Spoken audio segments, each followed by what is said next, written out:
Buenos días, mis queridos hermanos y hermanas. Le ruego a nuestro Dios que nos envíe su Espíritu, que nos capacite para poder entender su verdad, su realidad, su perspectiva.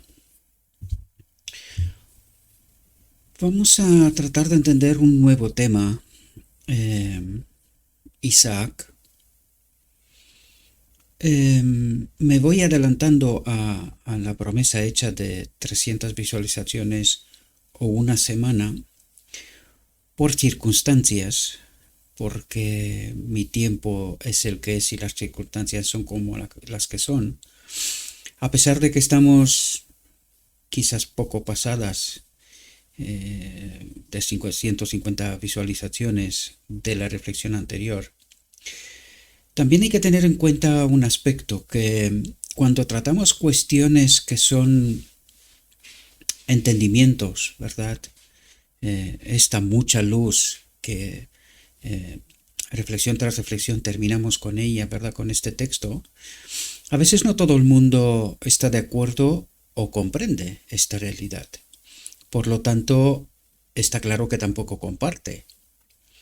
Es así como se explica que algunas visualizaciones, siendo compartidas, se ven y alcanzan estos 300 mínimos, ¿no?, de visualizaciones, y otras no. Es decir, no creen, no están de acuerdo y no comparten. Por lo tanto, no se alcanzan estas visualizaciones. Ahora bien, también hay que comprender que no podemos castigar a aquellos que sí esperan las siguientes visualizaciones, pero por culpa de que no todos somos tan comprensivos, no quiero ser duro con nadie, sino trato de ser comprensivo, no podemos dejar que aquellos que sí esperan visualización tras reflexión, estas reflexiones, ¿verdad? Perdonen la redundancia, reciban esto como si fuera un castigo, ¿verdad? No tienen por qué esperar tanto tiempo. Y entiendo que algunas reflexiones pues le cueste más alcanzar este mínimo de visualizaciones que dijimos. Y por las circunstancias que yo también tengo, ¿verdad? Pues habrá ocasiones que me saltaré esta norma, ¿verdad? Como es el caso en este momento, ya que los días que tenemos por delante, pues tengo mucho trabajo. A ver si me ayuda el tiempo también. Llevo 2 semanas esperando poder plantar ciertas cosas que tengo que plantar, es lo que toca, pero como aquí estamos entrando en el invierno, pues el tiempo es muy inestable, no puedes confiar. Estoy mirando las meteos, un día dice una cosa, pasa la otra, en fin, me está mareando, ¿no? Así que voy a tratar de jugar un poco con esto, ¿verdad? Y algunas reflexiones trataré de adelantarme. Así que esta es la ocasión, una de aquellas ocasiones, y vamos a tratar Isaac. Pero antes de tratar Isaac, esta reflexión, vamos a tratar de entender a Cristo y la ley. Y vais a ver que no está fuera del marco de lo que vamos a tratar de entender de Isaac, lo que nos trata de decir. Vais a ver tipos y sombras entre Cristo e Isaac en este tema que vamos a tratar de entenderlo, ¿verdad? Esta relación con la ley, porque eso es lo que vamos a entender aquí. Fijaos, el tema es Cristo, nuestra única esperanza o nuestra justicia, es lo mismo. Y fijaos el subtítulo, Cristo y la ley. ¿Quién es la ley? El Padre. Por lo tanto, la interdependencia que hay entre Cristo y el Padre, y de esto nos hablará. En realidad, esta reflexión nosotros la hemos tratado hace algo de tiempo, pero sí que la hemos tratado. Pero volveremos a tratarla. ¿Por qué? Teniendo en cuenta el contexto de todo lo que venimos tratando en el inicio de las reflexiones, porque no me quiero atar solamente al libro. ¿Por qué? Porque este tema es tan importante, y lo vais a ver por qué, ¿verdad? Vamos a tratar de entender estas cuestiones porque por eso se nos presentan y cuál es la importancia, la relevancia que ellas tienen. Fijaos lo que nos dice. Dice, antes de que se pusieran los cimientos del mundo, del universo, de toda la creación, ¿verdad? Dice, Cristo, uno igual a Dios. Voy a tratar de explicaros todas esas cosas porque yo sé que la mayoría de la gente no comprenden estas realidades, por eso no entienden qué es lo que está pasando, ¿verdad? Incluso han llegado los teólogos hoy diciendo, no, estos son unos roles, ¿verdad? Dios está jugando como si fuera un teatro, ¿no? Pero esto no es verdad. El Evangelio está para que podamos entenderlo. Ahora, que no es fácil, claro, pero ¿por qué no es fácil? Porque necesitamos el Espíritu, a Cristo. Y ahora veréis por qué lo digo así, ¿verdad? Dice, Cristo, el unigénito de Dios, se comprometió a ser el redentor de la raza humana en caso de que Adán pecara. Dice, Adán cayó, y aquel que era partícipe de la gloria del Padre,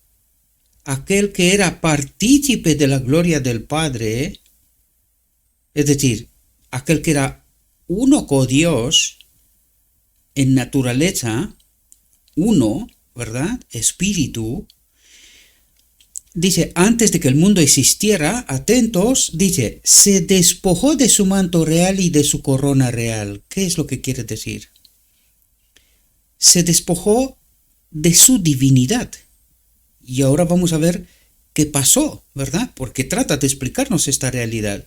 Ahora necesitamos entender, siempre os he hecho atentos al lenguaje del cielo. ¿Por qué? ¿Y por qué Dios está obligado a hablarnos de esta manera? Porque no puede influir en nuestra elección. Necesitamos ser nosotros que nos santifiquemos en la verdad y hagamos una elección. Y Dios no puede inducirnos a esta elección. Lo único que hace Dios es nos coloca la verdad por delante. Pero nosotros necesitamos entenderla y elegir. Si Dios me está diciendo ya de entrada lo que tengo que elegir, entonces la elección no es mía, ¿verdad?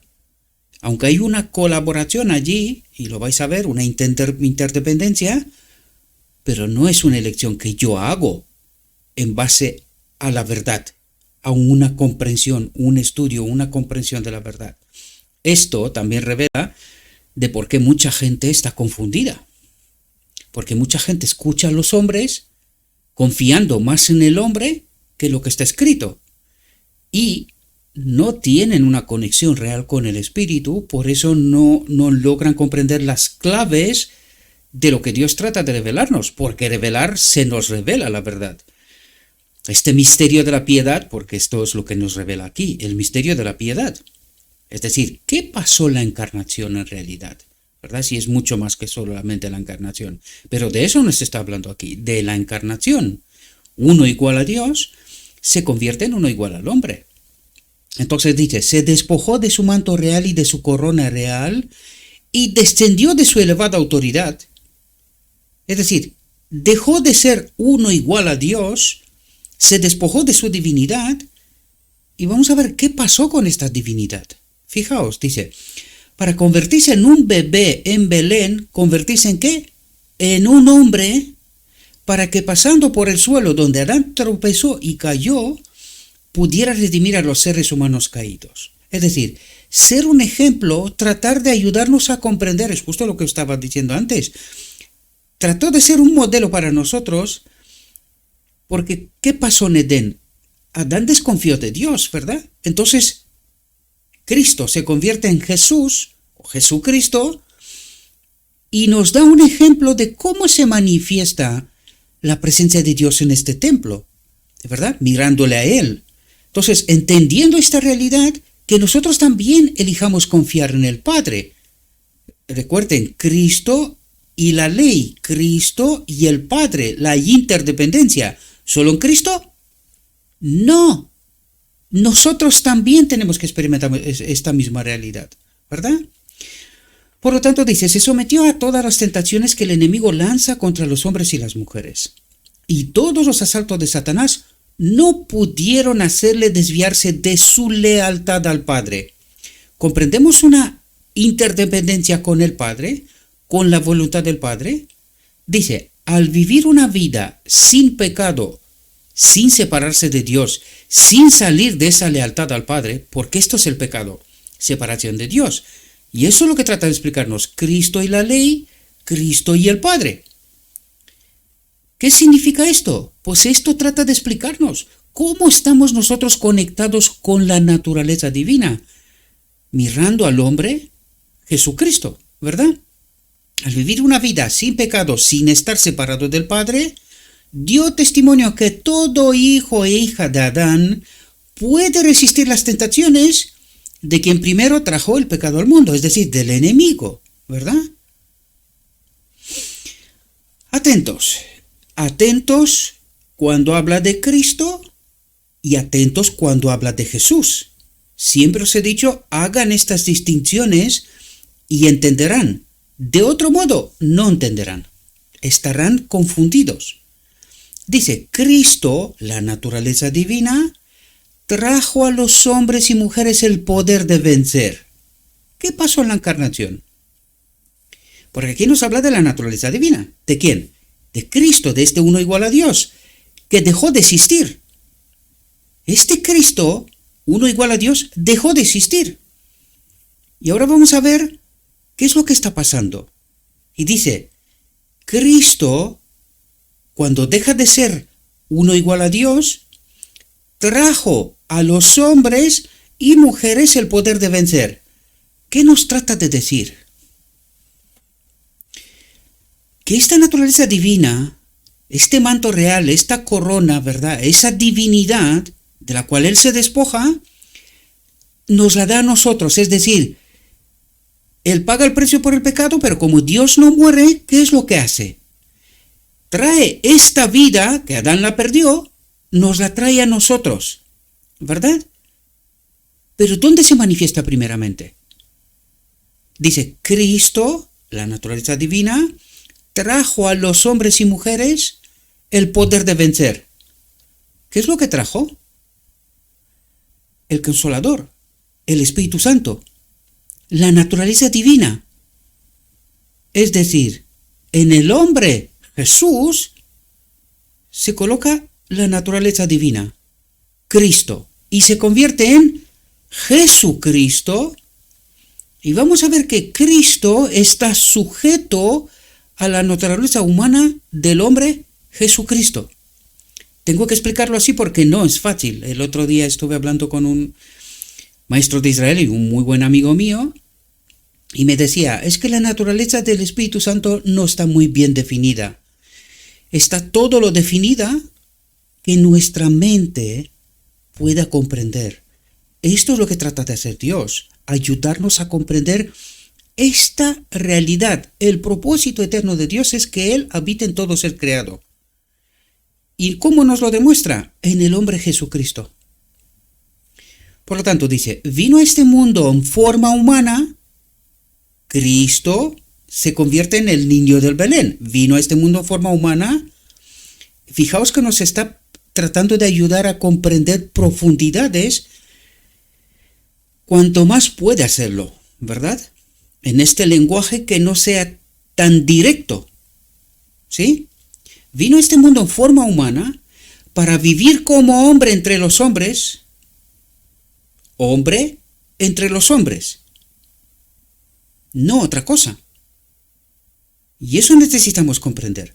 Dice, asumió las responsabilidades de la naturaleza humana por completo, absolutamente. Jesús era un hombre, ha sido y es un hombre porque existe, ¿verdad? Es eterno. Dice, asumió la responsabilidad de la naturaleza humana para ser probado y comprobado. Me veo obligado yo a seguir el texto y explicaros lo que no es tan fácil, pero cuando terminemos lo comprenderéis, ¿verdad? Dice, en su humanidad fue partícipe de la naturaleza divina. ¿Quién es esta naturaleza divina? Cristo. Este uno igual a Dios se despoja de su naturaleza divina, se lo da al hombre. ¿Pero cuál hombre? ¿Cuál es el único hombre que nunca se separó de Dios? Nunca pecó. Jesús. Entonces, en el modelo, en el hombre Jesús, se coloca la naturaleza divina. Esto es lo que trata de explicarnos, ¿verdad? Utilizando un lenguaje indirecto, porque no puede influir en nuestra elección. Somos nosotros los que tenemos que elegir, ¿verdad? Comprender esta realidad. Por lo tanto, utiliza un lenguaje y que nos da también la llave. Cuando nosotros pedimos a Dios comprensión, discernimiento, ¿quién es la llave? Cristo. Este Cristo, esta naturaleza divina que es puesta en el hombre Jesús y que también está a nuestra disposición desde Pentecostés, ¿verdad? Por tanto dice, en su humanidad fue partícipe de la naturaleza divina. En su encarnación, atentos, dice, en su encarnación obtuvo en un nuevo sentido el título de Hijo de Dios. ¿Por qué? Porque el hombre Jesús, partícipe de esta naturaleza divina, de Cristo, este uno igual a Dios, que deja de existir y se convierte en Jesucristo, ¿verdad? Estas dos naturalezas mezcladas y que este Cristo tiene su personalidad, siendo Espíritu Santo, se convierte en naturaleza divina para nosotros. Tiene su personalidad, puede ser entristecido, puede ser rechazado, y eso es lo que trata de explicarnos el Evangelio. Cuando nosotros entendemos la obra de Cristo, el Espíritu Santo, naturaleza divina, utilizo las fórmulas que utiliza el Evangelio. ¿Quién hace la obra con nosotros aquí, ahora? Cristo, la naturaleza divina, el Espíritu Santo.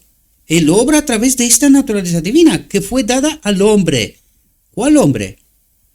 A Jesús. Entonces, entendiendo la obra de Jesús, Jesús puede enviarnos su naturaleza divina, a Cristo, para que obre en nosotros. ¿Comprendéis? Para que comparta, el hombre Jesucristo comparte conmigo y contigo, comprendiendo esta realidad, su naturaleza divina, para que al final del día de la expiación, en la boda del Cordero, nos presente ante el Padre, y el Padre dé su aceptación, y estemos conectados con el Padre también, como lo es Él. ¿Comprendéis? Eso no nos convierte en dioses. Hay mucho que entender. Hay mucho que entender, ¿verdad? Por eso es tan difícil y está el enemigo jugando con nosotros, porque sabe cómo pervertir esas realidades, ¿verdad? Dice, en su encarnación obtuvo en un nuevo sentido el título del Hijo de Dios. ¿Por qué? Porque el hombre Jesús vino a esta tierra, pero él no se separó de Dios, es decir, no pecó, tal como se quedó pendiente de lo que el Padre dice, ¿verdad? Y eso es muy importante porque lo tenemos que entender con Isaac, que es el tipo de Cristo, ¿verdad? También. Dice, el ángel dijo a María, el poder del Altísimo te cubrirá con su sombra. Por eso también el santo que nacerá de ti será llamado Hijo de Dios. Antes de nacer. ¿Por qué? Porque Cristo se convierte en Jesús, ¿verdad? Y en este Jesús se coloca esta naturaleza divina. En su humanidad fue partícipe de la naturaleza divina. Es decir, Cristo, la naturaleza divina de este uno igual a Dios, se queda sujeto a la humanidad de Jesús. Y cuando entiendes esta realidad, puedes entender muchas otras cosas que el Evangelio nos trata de decir, ¿verdad? Dice, siendo el hijo de un ser humano, se convirtió en el Hijo de Dios en un nuevo sentido. ¿Por qué? Porque el Padre adopta en su divinidad al hombre Jesucristo, ¿verdad? Al hombre divino humano Jesucristo. Y se convierte en el Hijo de Dios. ¿Por qué? Porque Él nunca se separó del Padre. Nunca. De esta manera se situó en nuestro mundo el Hijo de Dios, pero aliado por nacimiento a la raza humana. ¿Comprendéis? Dice, Cristo vino en forma humana, este uno igual a Dios, vino en forma humana, nos trata de explicar qué pasa con este Cristo, cómo se convirtió en Jesús, ¿verdad? Y primero nos habla de Cristo, qué pasó con él, para que luego nos hable de Jesús, ¿verdad? Os adelanto esto para que lo entendáis. Cristo vino en forma humana para mostrar a los habitantes de los mundos no caídos. ¿Mostrar a quién? ¿Ser un ejemplo para quién? Para los mundos no caídos y del mundo caído, que se han hecho amplias provisiones para permitir a los seres humanos vivir en lealtad a su Creador, es decir, Creador, sujetos al Padre, al único Dios verdadero. Por eso la Biblia dice que el Padre es el único Dios verdadero, ¿verdad? Pero ¿qué es lo que viene a hacer Cristo, este uno igual a Dios que se convierte en hombre? ¿Qué viene a hacer? A refutar el argumento del enemigo de Dios, que la lealtad al Padre, la ley, su espíritu en todos los seres creados, y esto lo vemos también en el modelo ahora, ¿verdad? En el hombre Jesucristo, la ley es buena, puede ser obedecida. Por lo tanto, hace una demostración para convencer en el reino de Dios qué es esa ley, cómo se manifiesta, pero también a demostrarnos a nosotros, porque cometimos el error en Edén, ¿verdad? Adán desconfió de Dios. Por lo tanto, Cristo vino en forma humana para mostrar a los habitantes de los mundos no caídos y del mundo caído a nosotros que se han hecho amplias provisiones para permitir a los seres humanos vivir en lealtad a su Creador, vivir sujetos a la vida, al Padre. ¿Cómo? A través de la naturaleza divina de Cristo manifestada en el hombre Jesús. Dice, soportó las tentaciones que Satanás se permitió traer contra él y resistió todos sus asaltos. ¿Cómo? Porque fue leal al Padre. Estuvo muy afligido y duramente acosado, pero Dios no lo dejó sin reconocimiento. Dice, cuando fue bautizado por Juan en el Jordán, al salir del agua, el Espíritu de Dios, atentos, como una paloma de oro bruñido. Cuando encontraréis oro bruñido, sea lo que sea, se refiere al Dios, a la divinidad. Dice, y oyó el Espíritu de Dios como una paloma de oro bruñido, descendió sobre él, y una voz del cielo dijo, este es mi Hijo amado en quien tengo complacencia. Ahora necesitamos entender una realidad. El hombre Jesús tenía en él a Cristo, naturaleza divina. Pero aún así, teniendo esta naturaleza divina, ¿qué nos dice que vino sobre él? Dice, el Espíritu de Dios. ¿Dónde quiero dirigiros? En el lugar santo, en el lado izquierdo, había un candelabro con 7 brazos, que es el Espíritu, es el símbolo del Espíritu Santo. Pero ¿por qué 7 brazos? Son 7 espíritus. Es decir, en el hombre Jesús estaba unido a la naturaleza divina, a Cristo. Pero fijaos, él teniendo su naturaleza divina, sobre esta naturaleza divina viene el Espíritu de Dios, dice, del Padre, como una paloma de oro bruñido.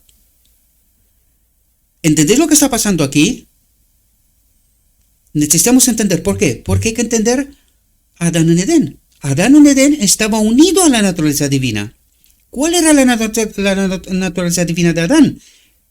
Cristo, este uno igual a Dios.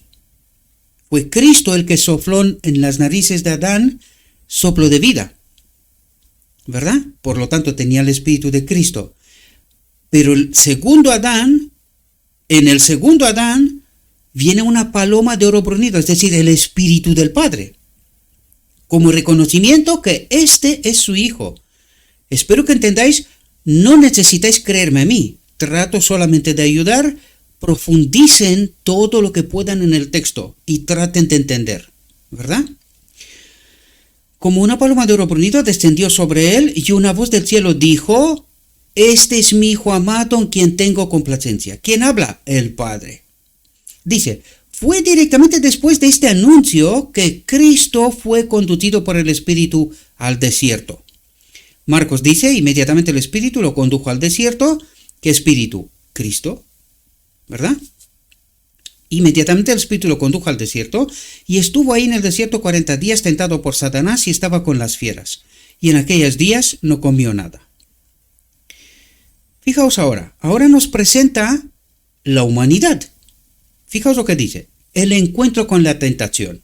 Porque hasta ahora nos habló de este uno igual a Dios. ¿Qué es lo que pasa con él?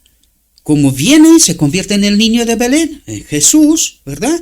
Y que en este Jesús, este Cristo, esta naturaleza divina, es sujeta a la naturaleza humana. Ahora nos habla de Jesús. Atentos. Dice, cuando Jesús, y fijaos cómo formula, ya no dice Cristo, terminó con Cristo, y ahora ¿de quién nos habla? Del hombre, de la humanidad. Cuando Jesús fue llevado al desierto para ser tentado, ¿cómo terminó antes? ¿Recordáis? Dice, fue directamente después de este anuncio que Cristo fue conducido por el Espíritu al desierto.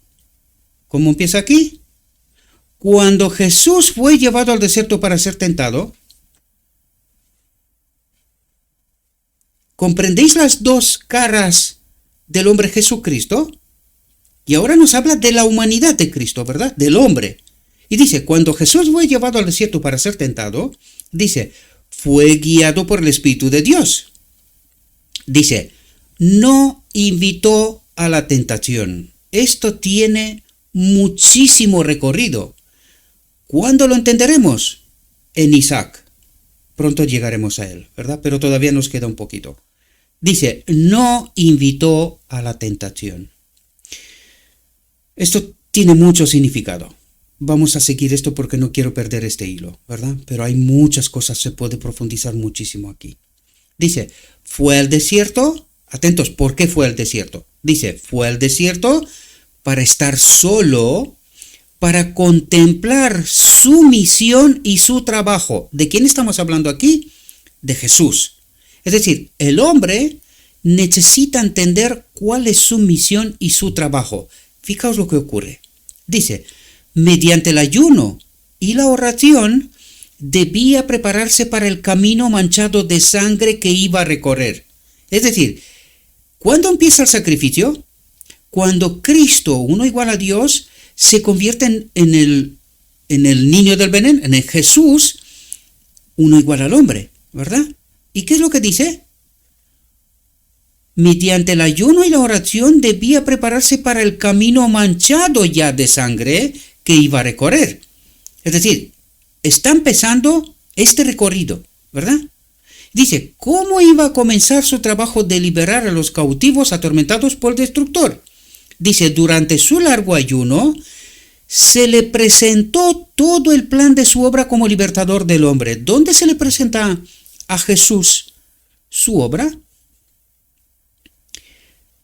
Después del bautismo, en el desierto de la tentación, es decir, justo al inicio de su obra. Al inicio de su obra, el Padre le presenta todo el plan de su obra como libertador del hombre, al hombre Jesús, ¿verdad? O Jesucristo podríamos decir. Pero lo que trata de explicarnos aquí es las dos facetas que tiene el hombre Jesucristo, ¿verdad? Atentos, dice, cuando Jesús entró en el desierto, fue encerrado por la gloria del Padre. Es decir, fue acompañado por la gloria del Padre. Dice, porque ¿quién le revela el plan de salvación? El Padre. Por lo tanto, fue encerrado por la gloria del Padre. Nos trata de explicar quién le enseñó cuál es su obra hasta el final. Al hombre Jesús, ¿verdad? Dice, absorto en la comunión con Dios, se elevó por encima de la debilidad humana. Es decir, dejó de pensar en sí mismo, dejó de pensar en el hambre, en el tiempo, en cualquier otra cosa. Igual que Moisés en el monte, en Sinaí. ¿Recordáis? Otro tipo de Cristo. Pues dice, se elevó por encima de la debilidad humana. Es decir, no se enteró que tiene hambre, no sufrió nada. Esto también tiene una connotación con la última generación, después de la boda del Cordero, sellamiento, ¿verdad? Aquí en esta tierra pasarán cosas terribles, pero nosotros aguantaremos estos 40 días. Recuerden que hemos encontrado en varias ocasiones 40 días, 40 días, 40 días. Aquí hay 40 días. Cristo no se enteró de su hambre y de su nada mientras estuvo en la comunión con Dios, en la presencia del Padre. Esto tiene una connotación con nosotros justo al final del tiempo, ¿verdad? Dice, pero la gloria se fue, es decir, el Padre se retiró. Una vez que le explica el plan de salvación, el Padre se retira. Fijaos lo que ocurre. Dice, y se quedó luchando contra la tentación, contra la soledad, contra el hambre, contra la necesidad, ¿verdad? Dice, esta le presionaba a cada momento. El hombre empieza a sentir todo lo que sentimos cada uno de nosotros, ¿verdad? Dice, su naturaleza humana se encogió ante el conflicto que le esperaba. ¿Comprendéis? Por eso estamos hablando del hombre Jesús, que experimentó lo mismo que experimentamos todos nosotros, ¿verdad? Dice, durante 40 días ayunó y oró. Clave, ¿cómo resistió Jesús todo esto? Ayuno y oración y sujeción al Padre. Es decir, nunca se separó del Padre, ¿verdad? Dice, débil y demacrado por el hambre, desgastado y demacrado. Cuando dijimos nunca se separó, vimos antes, el Padre sí que se separó de él. Es decir, el Padre se va y el hombre queda solo con su naturaleza divina, con Cristo, con su naturaleza divina. ¿Por qué digo esto? Ahora lo veremos, ¿verdad? ¿Por qué lo digo esto? Y lo vais a entender. Pero aún en esta condición, la naturaleza divina es sujeta a la naturaleza humana, ¿verdad? Por lo tanto, experimenta lo mismo que experimentó Adán en Edén. Y en las condiciones más terribles que Adán no sufrió en realidad, pero Cristo sí, o Jesús, mejor dicho, o Jesucristo, si queremos decirlo así completamente, sí sufrió en estos 40 días de ayuno y oración. Porque es el modelo, trata de explicarnos algo, ¿verdad? Dice, débil y demacrado por el hambre, desgastado y demacrado por la agonía mental, su rostro estaba más estropeado que el de cualquier hombre y su forma más que la de los hijos de los hombres. Es decir, nos trata de decir que experimentó lo mismo que experimentamos nosotros, y más, porque nosotros no podemos aguantar 40 días de hambre. ¿Por qué? Porque no se olvide, él sí estaba unido a la naturaleza divina, es decir, estaba en las condiciones de Adán, ¿verdad? Ahora era la oportunidad de Satanás, atentos como fórmula, dice, ahora era la oportunidad de Satanás, ahora suponía que podía vencer, ¿a quién?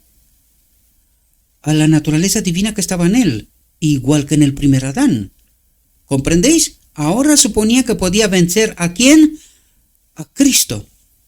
No lo pudo vencer en el cielo siendo uno igual a Dios, y trata de vencerlo en el segundo Adán, en el hombre Jesucristo. ¿Comprendéis? Espero que sí. No es fácil, pero trato de ayudaros a comprender, ¿verdad? Y está en el texto, no me estoy inventando nada, ¿verdad? Dice, como respuesta a sus oraciones, atentos aquí, una cosa muy interesante que la vemos nosotros en la visión de los dos tronos. Algunos oran, Padre, danos tu espíritu. Pero fijaos aquí, consecuencia a la oración de Jesucristo, dice, como respuesta a sus oraciones, vino al Salvador un ángel de luz, y vamos a ver quién es este ángel de luz, y dice, y este fue el mensaje que llevó. Si eres el Hijo de Dios, parémonos, porque esta tentación te viene a ti y me viene a mí, queridos. Te viene a ti y me viene a mí. Si eres el Hijo de Dios, ¿cómo que un ángel de luz le pregunta a Jesucristo si Él es el Hijo de Dios después de la confirmación del Padre? Él es mi Hijo amado. ¿Un ángel de luz? Cuidado, queridos. Esto tiene mucha connotación. Mucha gente viene en el nombre de Dios, teólogos que conocen a Dios con títulos, ¿verdad? Y dice, no, yo soy teólogo, yo entiendo la Biblia, es decir, yo conozco a Dios. Un ángel de luz, ¿verdad? Por eso vemos nosotros en tantas y tantas reflexiones como los sacerdotes llevan al pueblo a la apostasía. Porque fijaos, ¿a quién se le presenta un ángel de luz? Supuestamente, como respuesta a las oraciones de ¿quién? De Cristo, vino al Salvador un ángel de luz y este fue el mensaje que llevó. Si eres el Hijo de Dios. ¿Qué es lo que hace? Lo hace dudar. A ti y a mí también, queridos. También. Y vamos a ver cuál es la clave, cómo el hombre Jesucristo sale de estas. Porque no es una, son varias tentaciones. Dice, ordena que estas piedras se conviertan en pan. ¿Qué es lo que trata de decir? Que la humanidad, ¿verdad?, se sujete a la divinidad. Es decir, que revierta la situación, que se comporte como un Dios, ¿verdad? Como uno igual a Dios. ¿En qué consiste la tentación? ¿Responde a una necesidad real? ¿Tenía hambre? Sí, tenía hambre. Pero ¿qué es lo que está tratando de hacer aquí el enemigo? De decir, tú eres Dios. Si eres hijo de Dios, compórtate como un Dios. Haz que estas piedras se conviertan en pan. ¿Pero en qué consiste la tentación? ¿Yo puedo hacer también lo mismo? Es decir, lo que está tratando de hacer aquí es que revierta la situación, que se comporte como uno igual a Dios. ¿A quién está tentando? ¿Habéis estado atento antes al texto? Ahora suponía que podía vencer ¿a quién? A la naturaleza divina, a uno igual a Dios, ¿verdad? ¿Cuál es la tentación? Es que se comporte como un Dios, no como un hombre. ¿Responde a una necesidad real? Sí. ¿Para ti y para mí también? ¿Cómo tenemos que comportarnos nosotros? Porque para nosotros la tentación es al revés. Tenemos que comportarnos como hijos de Dios y no como hijos de esta tierra, del hombre caído.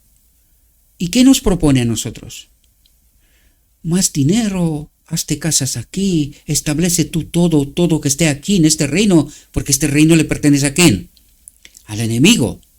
¿Cuál es la tentación? ¿Entendéis por qué el Espíritu de Profecía y la Biblia nos habla de estas cosas? ¿Son malas en sí mismo? No, porque están también en el reino de Dios. Pero ¿de quién estamos sujetos? ¿Está Cristo sujeto del Padre? En esta condición, ¿está sujeto del Padre? ¿Se sale del marco de lo escrito está? Vamos a ver cómo reacciona él, ¿verdad? Atentos. Jesús, no Cristo, ¿verdad? Es decir, ¿quién contesta a la tentación? La humanidad, no la divinidad, la humanidad. Dice, Jesús se enfrentó a Satanás con las palabras, no solo de pan vive el hombre, sino de toda palabra que sale de la boca de Dios. ¿Qué es lo que hace Jesús? Se sujeta al Padre, a la voluntad de Dios, a la palabra de Dios. Y en ningún momento utiliza la divinidad para sí mismo, es decir, actuar como si fuera un Dios. ¿Comprendéis? ¿Y en qué consiste la tentación? Ahora tendríamos que entender en qué sentido consiste la tentación para nosotros, ¿verdad? Dice, en cada tentación, el arma de su guerra era la palabra de Dios. Satanás exigió a Cristo a la naturaleza divina, a este uno igual a Dios, un milagro como señal de su divinidad. ¿Ahora entendéis de qué se trata, queridos? ¿Entendéis en qué consistía la tentación? Revertir que el hombre, Jesucristo, deja de comportarse como un hombre, sino que se comporte como un Dios, ¿verdad?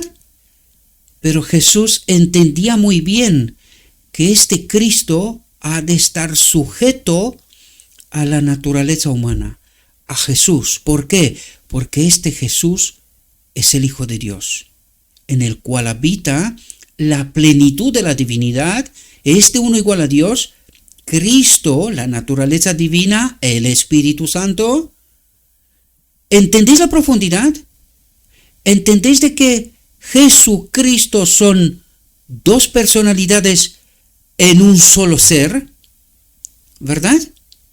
¿Y por qué la doctrina de la Trinidad es una apostasía? Pues está explicada, pero ¿la entendimos? Y ahora hace falta preguntarnos, ¿y por qué? Pues la respuesta está aquí. No solo de pan vive el hombre, sino de toda palabra. No partes, no de lo que me cuentan, no. De una experiencia personal con la palabra de Dios, conocer a Dios de manera personal. Yo y lo escrito está, no que lo que me cuenten estos ángeles de luz. ¿Comprendéis lo que digo? Y lo estoy hablando metafóricamente porque no nos pongamos a condenar a ningún hombre. Ellos, los pobres, no saben lo que están haciendo. Lo dijo Cristo mismo. Padre, perdónalos porque no saben lo que están haciendo. ¿Verdad? Están bajo el dominio ¿de quién? De uno más poderoso que ellos. Y ellos no se han sujetado a toda la palabra que sale de la boca de Dios, por eso están confundidos. Por lo tanto, nuestra lucha no es con los hombres, sino con los espíritus de las alturas, ¿verdad? Necesitamos entender toda la palabra que sale de la boca de Dios. No nos pongamos a convertirnos nosotros en jueces y señalar lo que no hay que señalar, ¿verdad? Simplemente trato de explicar lo que está escrito y cómo viene el engaño, ¿verdad? Dice, en cada tentación, el arma de su guerra era la palabra de Dios. No que me han dicho mi pastor, mi maestro, mi no sé quién. Ningún hombre, ningún ángel de luz. El arma de su guerra era, escrito está, la palabra de Dios.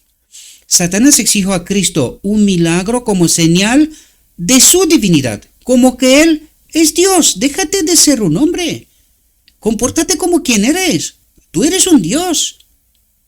¿Comprendéis la tentación? Dice, pero lo que es más grande que todos los milagros, no sé si entendemos, lo que es más grande que todos los milagros, una firme confianza en un así dice el Señor, era una señal que no podía ser discutida. Es decir, una sujeción del hombre Jesucristo, ¿de quién? De la palabra, de un escrito está. ¿Por qué se perderán al final del tiempo la gran mayoría? ¿Por qué solamente un pequeño grupo permanecerá fiel con una firme confianza? Recuerden que el tiempo de angustia es precisamente por eso. ¿Tenemos una firme confianza en Dios o todavía seguimos dudando? Porque si seguimos dudando, pues nos encontraremos con la condición de Adán caído y pereceremos. Espero que podáis entender las claves, queridos, porque Dios se nos revela. ¿Qué nos falta? La llave. La llave. Nos falta Cristo, el Consolador, el Espíritu, ¿verdad? Para discernir lo que trata de explicarnos Dios, ¿verdad? Dice, y esta era una señal que no podía ser discutida ni en el cielo ni en ninguna otra parte. Recuerden que después de la resurrección, Cristo sube al cielo. ¿Y por qué es necesario 50 días para que se envíe el Consolador? Porque en el cielo se revisa la obra del hombre Jesucristo para ver si Él ha estado en todo momento en esta firme confianza en un así dice el Señor, o en algún otro momento se manifestó como Dios. Y eso es muy importante. ¿Por qué? Porque el mismo Cristo, Jesucristo, dice, las obras que yo hago no son mías. El Padre es el que hace en mí o a través de mí estas obras, sus obras. Porque cuando hablamos de Cristo, estamos hablando de esta unión que tiene el Padre y Cristo siempre. ¿Verdad? Siempre. Dice, mientras Cristo se mantuviera en esta posición, mientras la naturaleza divina se mantuviera en esta posición, ¿qué posición? Sujeta al hombre Jesús en obediencia al plan del Padre, ¿verdad? El tentador no podría obtener ninguna ventaja. ¿Y sobre nosotros? ¿Podemos vencer? Necesitamos entender las profundidades, queridos. Necesitamos entender las profundidades, dejar de estar engañados. Dice, la familiaridad con la palabra de Dios, dice, es nuestra única esperanza. ¿Cuál es nuestra única esperanza? La familiaridad con la palabra de Dios. ¿Quién es la palabra de Dios? ¿Quién es el Evangelio? Cristo. ¿Quién habló a través de todos los profetas? Cristo. La naturaleza divina. ¿Verdad? Dice, los que escudriñan diligentemente las Escrituras no aceptarán los engaños de Satanás como la verdad de Dios. 3 dioses. ¿Comprenderéis la profundidad de este mensaje, queridos? ¿Comprenderéis la profundidad del engaño? Y cómo nosotros hoy creemos en lo mismo que Babilonia, donde Lutero decía, donde Satanás pone una palabra, yo no pongo mi firma. Pero la Odisea sí. La Odisea se ha bebido todo el vino de Babilonia, sin lugar a dudas. Hay 3 dioses. ¿Y quién es Jesucristo? Mientras dicen que conocen a Dios, desconocen a Jesucristo. Lo mismo decían los judíos. Nosotros conocemos a Dios. ¿Le pasa a la Odisea? Pues sí, pues sí. El engaño se repite. Dice, nadie debe dejarse vencer por las especulaciones presentadas por el enemigo de Dios y de Cristo.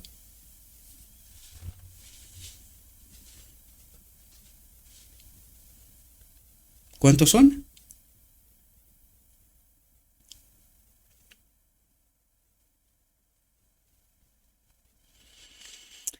Ay, queridos. Ay. Dice, no debemos especular con respecto a puntos sobre los que la palabra de Dios guarda silencio. Ahora pregunto yo, ¿necesitamos especular algo? ¿Está revelado quién es Jesucristo? ¿Quién es el Espíritu Santo? ¿Está explicado lo suficiente en muy pocos párrafos? Fijaos, ¿quién es Cristo y quién es Jesús? ¿Y cuál es la divinidad? No debemos especular con respecto a puntos sobre los que la palabra de Dios guarda silencio. Dice, todo lo que es necesario para nuestra salvación se da en lo que me cuentan otros. En doctrinas que tienen 2000 años. Da igual. Lo que se da en la palabra de Dios. La verdad está en la palabra de Dios. ¿Por qué se salvan? Los que se salvan. Porque adquiere discernimiento por la presencia de Cristo y comprenden, tienen la llave para poder discernir lo que está escrito, ¿verdad? Y no hace falta ir donde no necesitamos ir. Aquí nos explicó claramente quién es Jesucristo. Día a día debemos hacer de la Biblia el hombre de nuestro consejo. ¿A quién tenemos que pedir consejo? No, al pastor. Él ha estudiado, él sí sabe, él sabe. Él sabe. A él. Yo no entiendo la Biblia. Es decir, yo no creo que este Cristo, mi Dios personal, me puede explicar. No, necesito teologías y doctorados y no sé qué historias. ¿A quién no creemos? ¿En quién no confiamos? En Cristo. Él es el Evangelio de la justicia. Él es capaz de ayudarme a entender. Él y lo escrito está. Nada más. Esta es nuestra única esperanza, lo pone al principio. La familiaridad con la palabra de Dios es nuestra única esperanza. De otro modo, seremos engañados, porque me lo ha dicho no sé quién. No importa quién es el hombre, empezando por mí mismo. Por eso digo, yo solo trato de ayudar, pero por favor, no crean ni un punto ni una coma de lo que yo os digo. No, está escrito. Yo no sé de otro sitio más que de donde está escrito. Y si yo lo entendí porque soy un tontorrón, tú también puedes. ¿Qué te va a costar un tiempo? Sí, a mí también. ¿Qué te crees? ¿Que nací con la sabiduría en mi mente? No. Este es el carácter que Cristo, a través de un estudio consistente de la palabra de Dios, está construyendo. ¿Cuál es el carácter? La verdad. Santifíquese en la verdad. Purifíquese de todo falso engaño, falsa doctrina, todo ángel de luz. ¿Comprendéis? Dice, desde toda la eternidad, Cristo, la naturaleza divina, estaba unido al Padre. Es decir, Cristo jamás hizo nada por sí mismo, jamás. Siempre estuvo unido al Padre, sujeto del Padre, pendiente del Padre. Siempre hizo las obras del Padre. Esto me tiene que decir algo a mí y a ti, queridos. A mí y a ti. Sujetos al Padre. En nuestro caso, sujetos al Cristo, porque Cristo nos unirá en la boda del Cordero con el Padre. ¿Verdad? Por lo tanto, y cuando tomó la naturaleza humana, no sé si entendéis lo que está diciendo, Cristo estaba unido al Padre, y cuando tomó la naturaleza humana, seguía siendo uno con Dios, sujeto a la humanidad de Jesús, uno con el Padre. No se puede separar. El único momento cuando esto ocurrió fue en la cruz. Padre, ¿por qué me has desamparado? Y por eso vimos en los textos anteriores, de las reflexiones anteriores, cuando dice, la vida estaba en él. ¿Quién era esa vida? Cristo, la naturaleza divina, que estaba sujeta a la naturaleza humana. ¿Comprendéis? Y por eso la humanidad murió. Pero Dios no puede morir. Se apartó del hombre. Jesús murió y a la voz del Padre el tercer día resucitó. Nunca hizo nada por sí mismo. Siempre sujeto a la voluntad del Padre. ¿Cómo vencemos nosotros? Sujetos, santifíquese la verdad, sujetos a la voluntad de Dios. Esto es lo que necesitamos entender, la verdad que nos purifique de todo mal entendimiento y confiando plenamente en Cristo es nuestra justicia. Nos presenta ante el Padre como que hemos comprendido el gran conflicto. Hemos hecho una elección y ahora sí, aunque me cueste la vida, antes moriré que desobedecer. Separarme del Padre, pecar. Separarme del Padre. ¿Ahora entendéis cuál es la resolución del conflicto? Él es el vínculo que une a Dios, al Padre, con la humanidad. ¿Cómo? A través de Jesucristo. Así pues, por cuanto los hijos participan de la carne y de la sangre, Él también participó de lo mismo. Por cuanto participan de la carne, ¿y qué es la sangre? El espíritu. Hay que entender bien las metáforas. Pues esto mismo pasa en el hombre. Jesucristo participó del espíritu, de Cristo, de este uno igual a Dios que se despoja de sí mismo y se le da la plenitud de la divinidad, ¿verdad? ¿Era Cristo la plenitud de la divinidad? Sí. ¿Y se le da a quién? Al hombre Jesús. ¿Y se convierte en quién? En Jesucristo.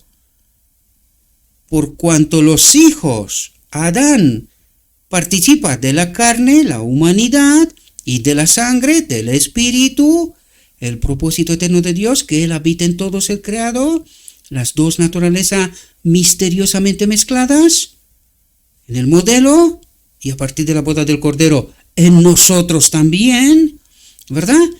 Solo a través de Él podemos llegar a ser hijos de Dios, reconocidos por el Padre y llevados de vuelta al reino de Dios. ¿Comprendéis la profundidad de lo que nos trata de decir? Dice, a todos los que creen en Él, les da el poder de convertirse en hijos de Dios. ¿Cómo seremos salvos? Entendiendo bien quién es Jesucristo y sus obras. A todos los que creen en Él, en Jesucristo, les da el poder, esta naturaleza divina, el Consolador, el Espíritu Santo, Cristo, les da el poder de convertirse en hijos de Dios cuando en la boda del Cordero. Así, el corazón, la mente, el carácter, se convierte en el templo del Dios vivo.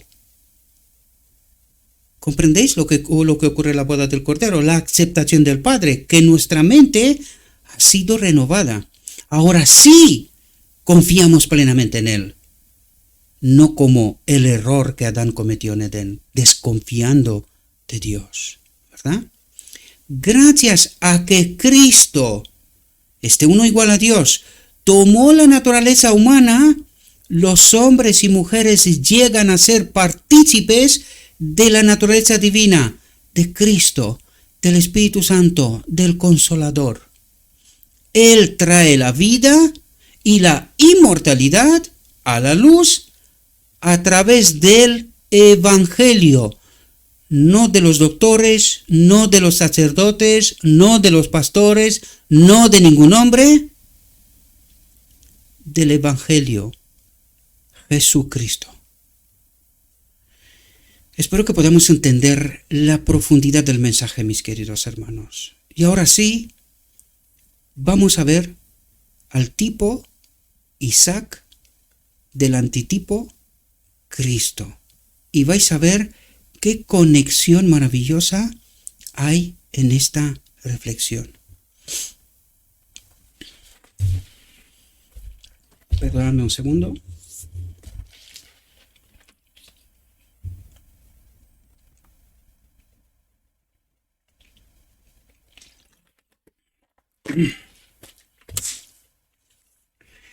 Perdonad. Los cananeos eran idólatras, dice. Y el Señor había ordenado que su pueblo no se casara con ellos. Es decir, que esté separado de la idolatría, de los falsos entendimientos, falsa doctrina, otro Dios, o otros dioses, mejor dicho, ¿verdad?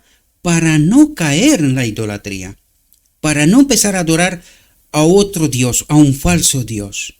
¿Cuál es el problema de la Odisea? ¿Cuál es el tipo del final del tiempo? Carmel. Cuando le señalo a mucha gente, digo, trata de mirar el Carmel para que puedas entender qué pasa al final. Y es justo lo que vimos antes. ¿Cuál fue la solución del hombre Jesucristo? No se apartó ni una coma de lo escrito está. Para que no sea engañado, para que no entren en la idolatría. ¿Cómo ha entrado la Odisea en idolatría? Había ordenado que su pueblo no se casara con el ecumenismo. Tipos y sombras, ¿verdad? No se casara con ellos para no caer en la idolatría. ¿Dónde está la Odisea? No hace falta que le diga nada. Tipos y sombras. Abraham era viejo, dice, y esperaba morir pronto.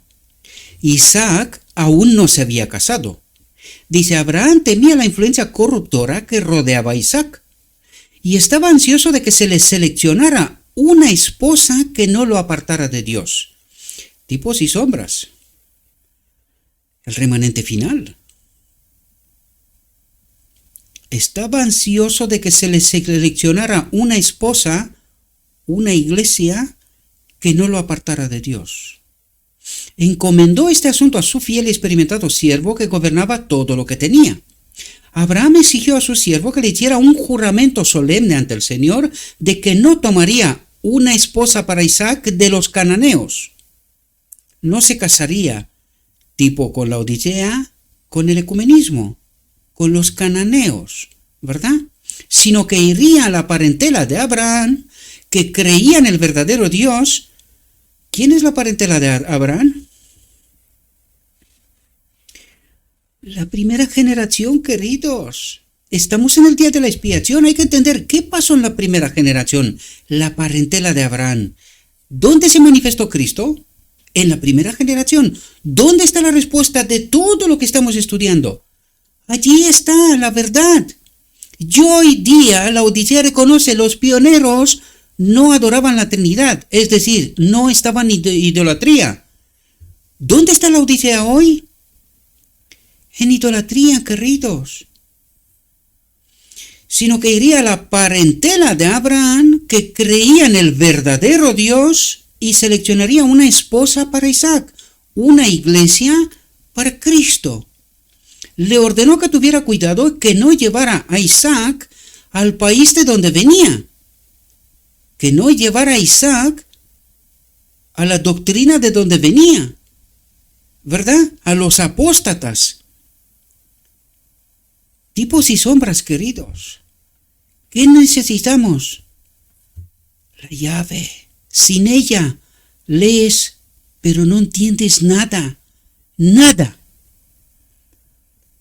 Le ordenó que tuviera cuidado que no llevara a Isaac al país de donde venía, al lugar santo, a la doctrina de donde venían antes de 1844.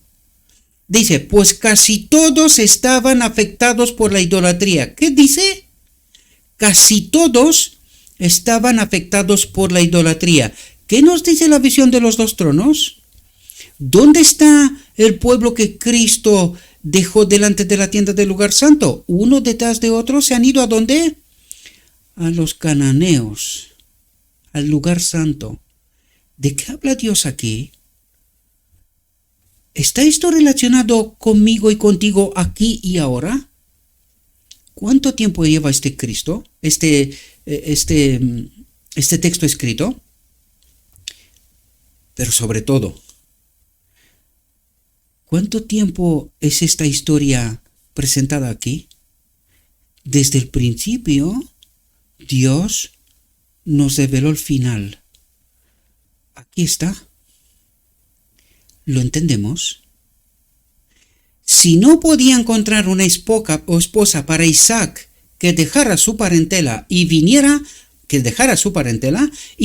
a donde él estaba, entonces debería quedar libre del juramento que había hecho. Es decir, si no encuentra una esposa que venga y que se acepte casarse con Isaac, con Cristo, que venga y queda libre de su carga.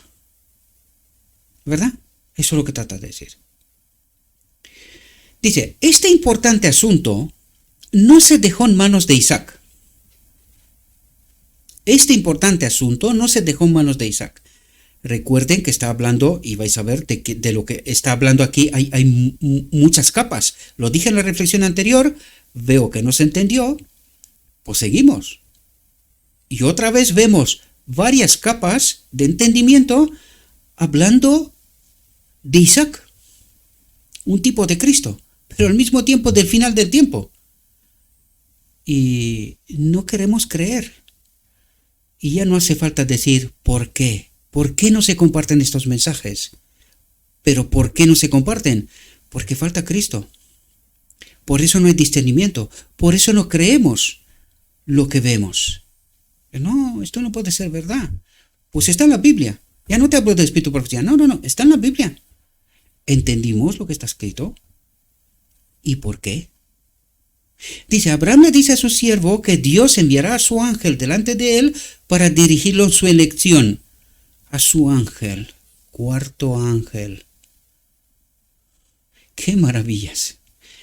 Cuando entiendes todo esto, queridos, se me ponen los pelos de punta.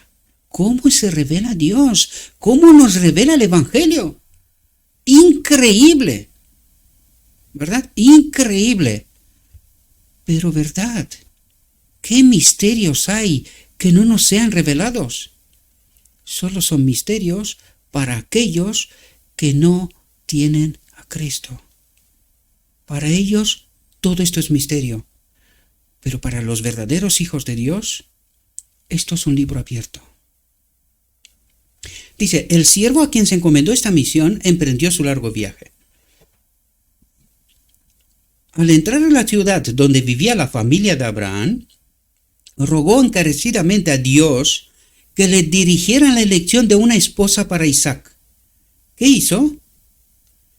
Dependencia total de Dios, ¿verdad?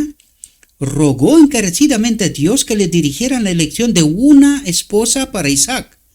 Pidió que se le dieran ciertas pruebas para no equivocarse en el asunto. ¿Se le ha dado a la Odisea ciertas pruebas para no equivocarse en el asunto? También. La cuestión es, ¿entiende? Dice, descansó junto a un pozo que era un lugar de gran concentración. Allí se fijó especialmente en los modales atractivos y la conducta cortés de Rebeca. Y recibió todas las pruebas que había pedido a Dios de que Rebeca era la que Dios se había complacido en elegir para ser la esposa de Isaac. ¿De qué está hablando aquí? De un carácter. Allí se fijó especialmente en los modales atractivos y la conducta cortés de Rebeca. ¿De qué está hablando? ¿Quién es Rebeca? El remanente final, ¿verdad? La iglesia preparada para Cristo. ¿En qué se fijó? En su carácter. La boda del Cordero, previo a la boda del Cordero, ¿verdad? Se fijó en su carácter. ¿Tiene un carácter semejante a Cristo? Dice, y recibió todas las pruebas que había pedido a Dios de que Rebeca era la que Dios había complacido en elegir para ser la esposa de Cristo, la iglesia de Cristo. Ella invitó al siervo a la casa de su padre. Entonces relató al padre de Rebeca y a su hermano las evidencias que había recibido del Señor de que Rebeca debía convertirse en la esposa del hijo de su amo, Isaac, y no lo conoció todavía. Rebeca no conoce a Isaac, pero ya lo acepta, ¿verdad? Ya lo acepta. Dice, el siervo de Abraham les dijo entonces, y ahora, si queréis tratar con bondad y verdad a mi amo, decídmelo, y si no, decídmelo para que me vuelva a la derecha o a la izquierda. El padre y el hermano respondieron, el asunto procede del Señor. No podemos hablarte ni mal ni bien. He aquí que Rebeca está delante de ti, tómala y vete, y que sea la mujer del hijo de tu amo, como ha dicho el Señor. Vaya fe. Vaya fe. Y sucedió que cuando el siervo de Abraham oyó sus palabras, adoró al Señor postrándose en tierra, ¿verdad? A Dios, adoró a Dios, ¿verdad? Por sus obras, ¿verdad? Dice, después de que todo había sido arreglado, el consentimiento del padre y del hermano había sido obtenido. Entonces, Rebeca fue consultada si ella iría con el siervo de Abraham a una gran distancia de la familia de su padre para convertirse en la esposa de Isaac. ¿Qué nos pregunta a nosotros el Padre? ¿Queremos casarnos con Cristo? ¿Confiamos en Él sin verlo aún? Tipos y sombras, ¿verdad? Dice, ella creyó por las circunstancias que habían tenido lugar. ¿Cómo entendió? ¿Quién es? Por las circunstancias que habían tenido lugar, que la mano de Dios la había seleccionado para ser la esposa de Isaac, y dijo, iré. ¿Qué necesitamos nosotros, queridos? ¿Qué necesitamos nosotros para participar en la boda del Cordero? Tipos y sombras, queridos, ¿entendéis? ¿Qué necesitamos? Confiar en Cristo, conocerlo, ¿verdad? Por las obras, dice, ella creyó por las circunstancias. ¿Y cómo entendía las circunstancias? Por lo escrito está. ¿Cómo tiene que entender la Odisea las obras? ¿Quién es Jesucristo? Pues nos lo dijo antes. La palabra de Dios, una dependencia, una confianza total en lo escrito está. Ella creyó por las circunstancias que habían tenido lugar que la mano de Dios la había seleccionado para ser la esposa de Isaac y dijo, iré. Todavía hoy, queridos, hay gente que me pregunta, oye Gabriel, ¿cómo sabes tú? Primero, ¿cómo sabes todo lo que sabes? Porque mucha gente, algunos que están preparados, dice, es que me dejas sin palabras, tío. Te escucho y no me lo puedo creer. Que uno como tú, sin preparación, es capaz de explicar todas esas cosas. Pues yo diré lo mismo que Cristo. No soy yo. Es Él. Él había seleccionado para ser la esposa de Cristo. Y yo solamente dije, iré. Acepté. Y empecé este camino, este recorrido.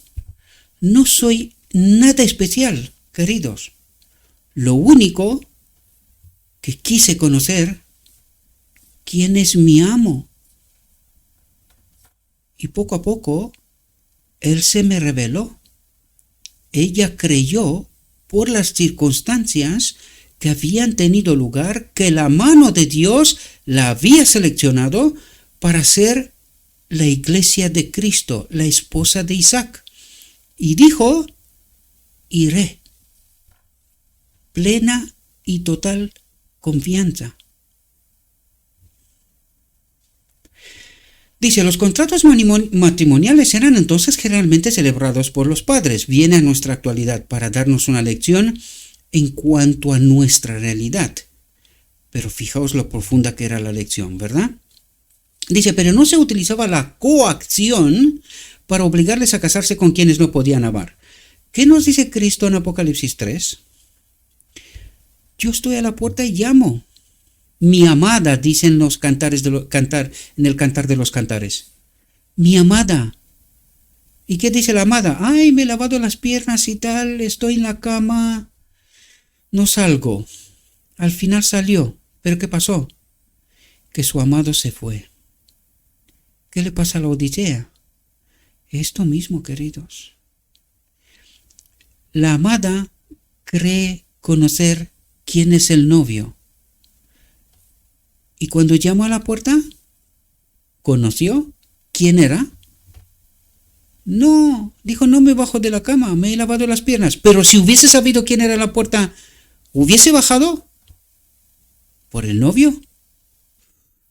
¿Quién deja a su novio o a su novia esté como esté? salta y abre. ¿Por qué no abre? Apocalipsis 3, yo estoy a la puerta y llamo. ¿Por qué no abre Laodicea? Porque no conoce a Jesucristo. Ella adora 3 dioses. Espero que podáis entender las profundidades de nuestra apostasía, queridos. Y ahora decidme que no tenéis razones para compartir. Decídmelo. Tenéis miles de millones, más de 8.000 millones de personas están esperando este mensaje. Pero los cobardes laodicenses, apóstatas, perdidos, que el novio le pega en la puerta de su alma y no entienden, tienes las piernas lavadas, están en la cama, en su dormitorio denominacional y no tienen tiempo para contestar a un extraño en la puerta. He dicho bien, a un extraño. Ella no conoce quién es su amo. Por eso ni entiende ni comparte. Y la gente perecerá. Y os pregunto, ¿de las manos de quién pedirá Cristo la sangre de mucha gente? Yo he hecho mi deber. ¿Hiciste el tuyo? Pero los hijos confiaban en el juicio de sus padres, seguían sus consejos y otorgaban su afecto a quienes sus padres, temerosos de Dios y experimentados, elegían para ellos. Se consideraba un crimen seguir un curso contrario a este. Un crimen.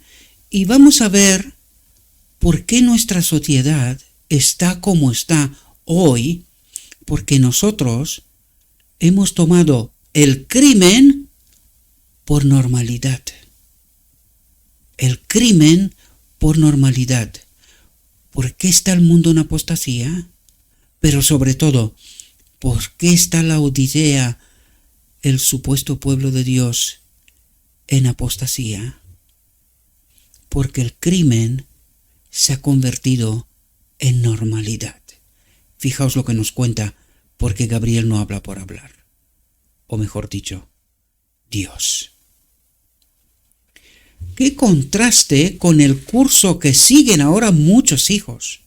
En lugar de mostrar reverencia y el debido honor a sus padres, consultándolos y teniendo las ventajas de su experimentado juicio al elegir por ellos, se mueven precipitadamente en el asunto y son controlados por el impulso más que por el juicio de sus padres y el temor de Dios.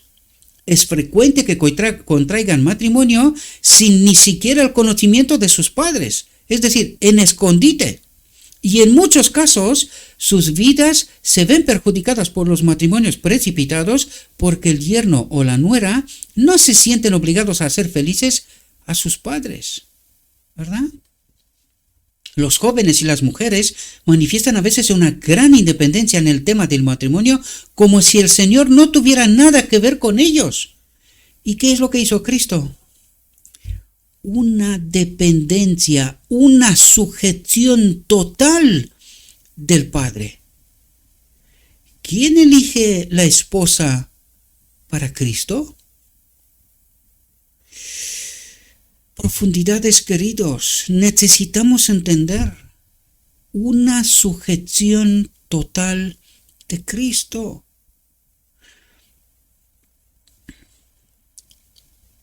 Los jóvenes y las mujeres manifiestan a veces una gran independencia en el tema del matrimonio, como si el Señor no tuviera nada que ver con ellos o ellos con el Señor en este asunto, y que fuera puramente un asunto propio que ni Dios ni sus padres debían controlar de ninguna manera. ¿Qué es esto? No necesitáis a Dios. Seréis como Dios. Tomaréis decisiones por vosotros mismos, sin preguntar a nadie. ¿Por qué está el mundo como está? Porque se cree capacitado, porque cree saber, porque cree tener experiencia, porque cree entender. No necesitamos a Dios. Nosotros elegimos, somos libres. Desgraciadamente, Esto está pasando incluso en el pueblo de Dios, supuesto pueblo. Parecen pensar que el otorgamiento de sus afectos es un asunto en el que solo se debe consultar al yo. ¿Entendéis las profundidades?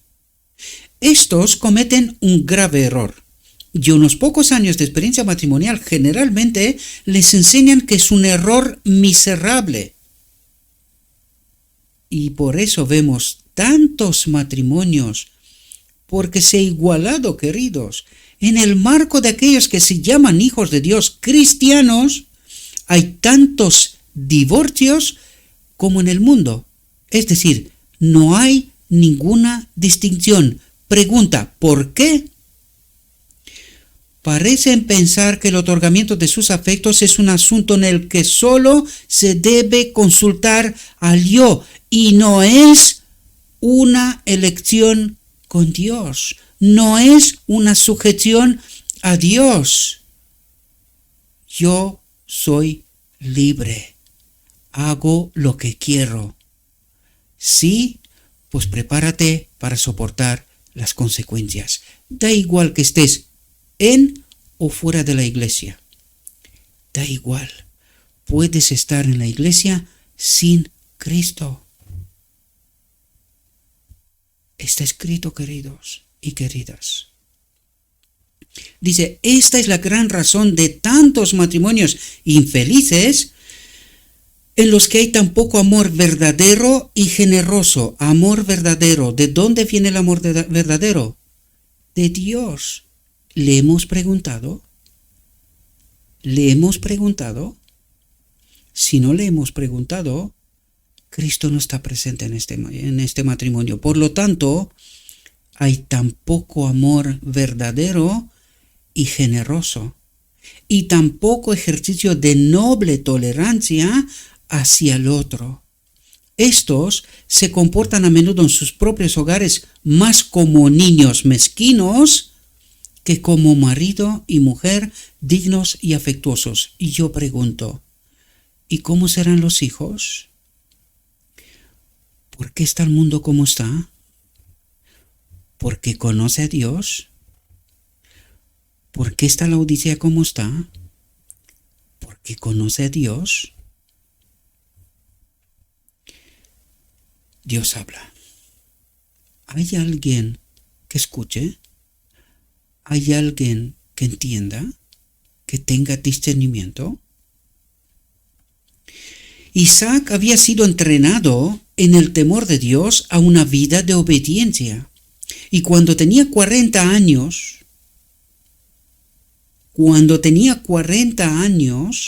se sometió a que el siervo de su padre, temeroso de Dios y con experiencia, eligiera por él. Este es el remanente, queridos. De eso nos habla. Creyó que Dios lo dirigiría con respeto a la obtención de una iglesia, de una esposa. Los niños que ahora tienen entre 15 y 20 años se consideran generalmente competentes para hacer su propia elección, sin el consentimiento de sus padres, y mirarían con asombro si se les propusiera moverse en el temor de Dios y hacer del asunto un tema de oración. El caso de Isaac se deja constancia como ejemplo para que los niños imiten en las generaciones posteriores, especialmente los que profesan el temor a Dios, ¿verdad? El curso que Abraham siguió en la educación de Isaac, que le hizo amar una vida de noble obediencia, se registra para el beneficio de los padres y debería llevarlos a comandar sus hogares después de ellos. Y aquí se dirige a nosotros, queridos, a los que somos padres y a los que no somos todavía tampoco. También estamos conectados con Dios, le conocemos, para que nuestros hijos sea una grata ofrenda a los pies de nuestro Dios. ¿Estamos preparados? ¿O solo el amor es el del mundo, verdad? Una conexión fugaz de la cual resulta hijos, y esa es nuestra ofrenda a Baal. ¿Sí? Pues necesitamos entender por qué está el mundo como está, queridos. ¿Por qué nuestras sociedades han llegado donde han llegado? ¿Y por qué eligen y normalizan lo que para Dios es un crimen? Nosotros lo hemos normalizado. Deben instruir a sus hijos para que se sometan a su autoridad y la respeten.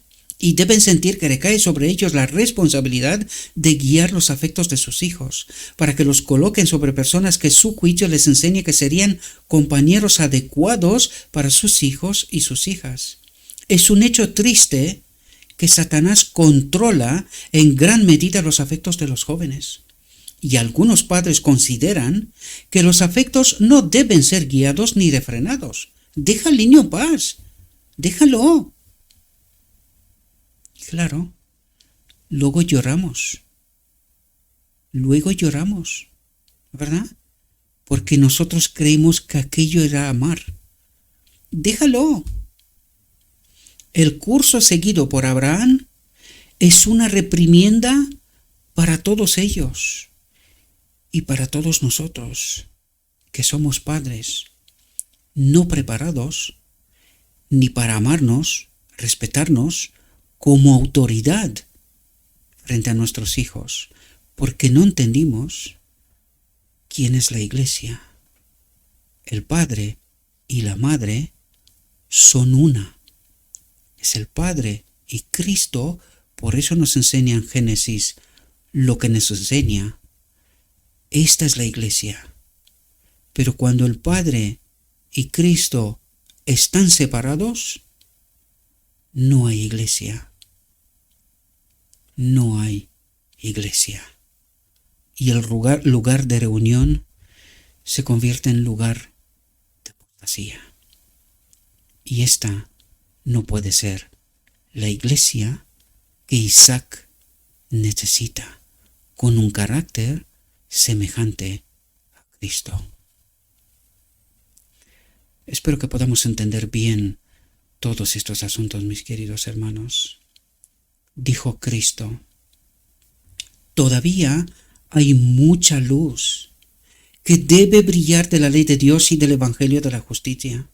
Este mensaje, entendido en su verdadero carácter y proclamado en el Espíritu, crecerá hasta alcanzar una importancia tan grande como apenas soñáis, y iluminará la tierra con su gloria.